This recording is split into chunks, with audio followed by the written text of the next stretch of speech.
हर एक देश में, समाज में, जाति में मूर्खों की कमी नहीं होती है। कोई भी अपने आप को मूर्ख कहलाना नहीं चाहता है। इस तरह बीरबल के शहर में एक मूर्ख ब्राह्मण रहता था। उसके मन में एक पंडित बनने की इच्छा जाग गई। उसने पंडित बनने के लिए बहुत कोशिश की, लेकिन पंडित नहीं बन सका। उसने तुरंत सोचा कि क्यों ना पंडित बनने के लिए बीरबल से मिलकर कोई तरकीब पूछ ली जाए। मूर्ख ब्राह्मण बीरबल के घर की ओर चल पड़ा, किंतु घर पहुंचने पर पता चला कि बीरबल अभी दरबार से नहीं लौटे हैं। मूर्ख ब्राह्मण थोड़ी देर वहीं रुकने के बाद दरबार की ओर चल पड़ा।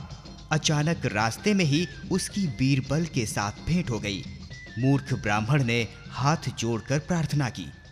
श्रीमान, मैं मूर्ख और अनपढ़ ब्राह्मण हूँ, परंतु मैं पंडित बनना चाहता हूँ। आप मुझे कोई तरकीब बताएं जिससे मैं जीवन में इस इच्छा को पूरा कर सकूं।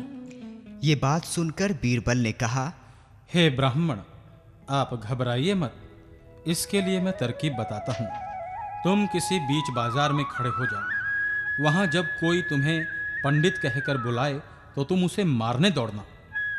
ऐसा करने पर तुम जहाँ जाओगे तुम्हें सभी पंडित कहकर पुकारने लगेंगे। ब्राह्मण को ये तरकीब बहुत पसंद आई।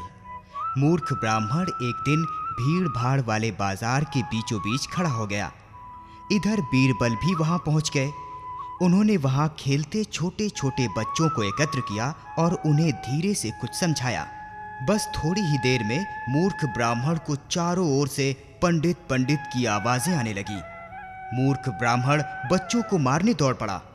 इसे देखकर बाकी लोग और बच्चे भी उसे चिढ़ाने के लिए पंडित पंडित पुकारने लगे।